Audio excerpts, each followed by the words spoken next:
Hello and welcome to News Now. I am Omobolanle Adeshui.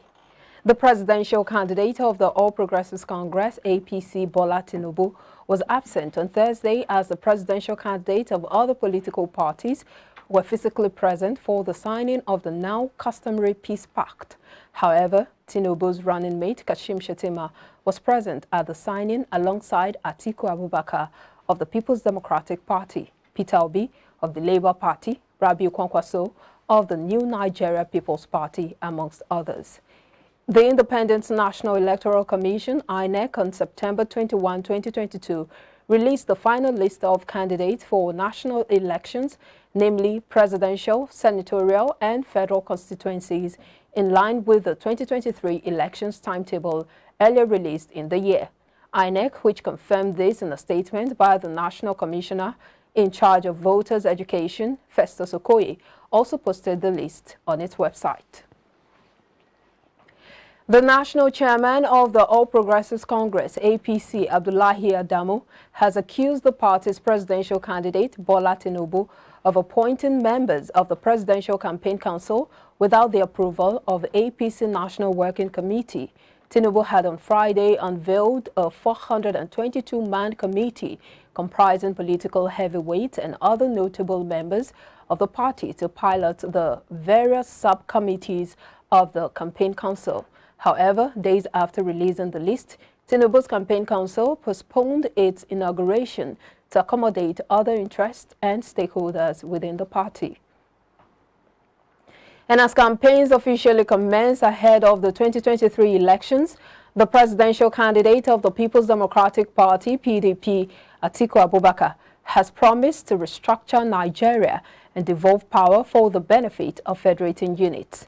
Atiku said in a broadcast late Wednesday that there is over-consecration on the federal government with multiple duplications of agencies leading to the creation of parallel bureaucracies.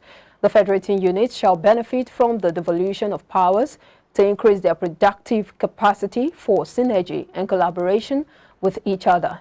Atiku's comment is the latest in the calls for Nigeria to be restructured along the lines of fiscal federalism and devolution of certain responsibilities in the exclusive legislative list solely controlled by the federal government.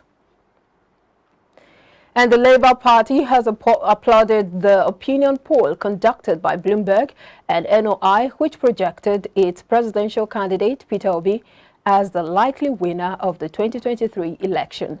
Bloomberg, in a survey released on Wednesday, stated a clear majority of respondents to the opinion poll said they intend to vote Obi, a former Anambra State governor. According to Bloomberg, quote, of the 92% of participants who said they've decided how to vote, 72% named Obi as their first choice. Of those who are still unsure, 45% said the 61-year-old is their preferred candidate. The poll, commissioned by ANAP Foundation, was conducted earlier this month. It suggested a three-horse presidential race comprising Peter Obi, Bola Tinubu of the APC, and Atiku Abubakar of the People's Democratic Party, PDP. Reacting to these polls in Abuja, the chairman, Diaspora Committee for Labour Party, Amadi Chichike, who commended the survey, noted that the Labour Party didn't lobby for the poll, hence justifies the objectivity of the result, projecting Obi as the winner. Those behind that opinion poll, because we don't know them, they are independent people, so nobody lobbied them from Labour Party, nobody lobbied them from Peter Obi's presidential team. They were purely independent opinion poll, and they came up with the result, and the result is everywhere. Nigerians are impressed because the election 2023 is a people-oriented election, not really politically-oriented election. The people are impressed that so far their voice are being heard, and we're going to maintain the momentum. We look forward that, in fact, the number or the percentage is going to increase as we push further. Mind you, campaign has not even commenced. As soon as we commenced campaigning, we'll start dealing with issue-based. Our campaign is on issue-based. We are not going there to talk about candidates of people. No, we are coming to tell Nigerians what we are in for, what we are coming to do, what we intend to do. And it's not about promises. It's about looking at where we are now and say, how do we come out from where we are? How do we deal with the issues? There are too many issues in Nigeria today that it appears that the leadership has failed us. The current leadership has failed us. The leadership we have had over the years has failed us. And I think it's time. 2023 will be a defining moment. It's a defining moment that Nigerians need to take advantage and elect a leader that has the capacity, that has the competency, that has the energy. And I am so proud of my own candidate who has really, in fact, he has shown that indeed he's a leader to reckon with. In less than a month, this man has traveled over 7 countries, meeting Nigerians in diaspora. I am proud to also head the diaspora aspect of this whole project because Nigerians in diaspora, they crave for a new Nigeria. They want a Nigeria that works. Nigerians in diaspora are so passionate about Nigeria. Let me tell you the truth. Nigerians in diaspora, they are willing to have a Nigeria that works that they can easily come back with. Nigerians in diaspora are willing to come back to invest in Nigeria. This is the people's choice. This is the people's mandate. This is the representation of what and who Nigerians want. And it's shown because justice, equity, fairness, right thing is on the street. And the street is speaking already. It's the report card of the people. It's simply showing where the energy, the passion of the nation is at present. There is no gainsaying that my principal does not participate in the do or die kind of politics that has pervaded and permeated our political space, in the last 23 years. He's bringing something new to the table. And what he is the epitome of what is a representation of the current status quo of Nigeria, and especially the young people who are not taken aback by the sentiment and parochialism of religion, age.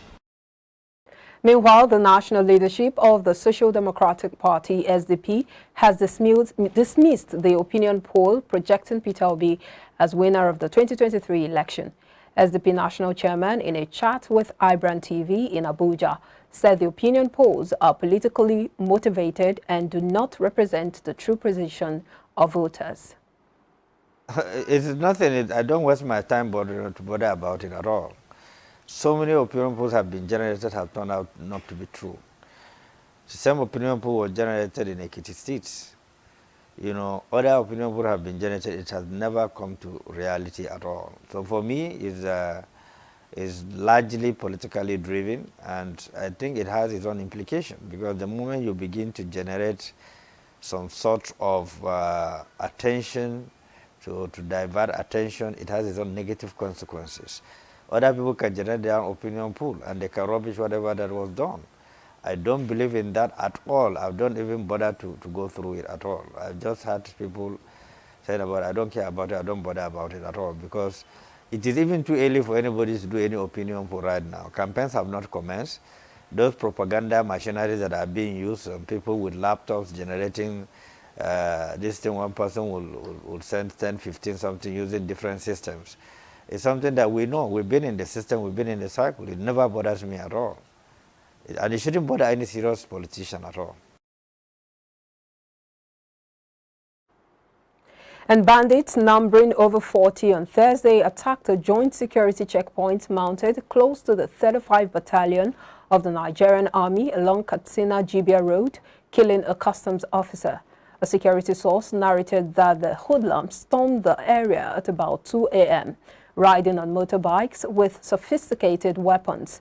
During the operation, which lasted for about 30 minutes, the group allegedly belonging to a notorious Sokoto State bandit kingpin, Sola, killed the officer, Abo, an indigene of Benue State. The terrorists also carted away the rifle attached to the deceased customs officer. This attack came 3 days after Police Inspector Idris Musa was also killed by the terrorist gang in Makera Quarters, Kwakware community along Katsina-Jibia Road.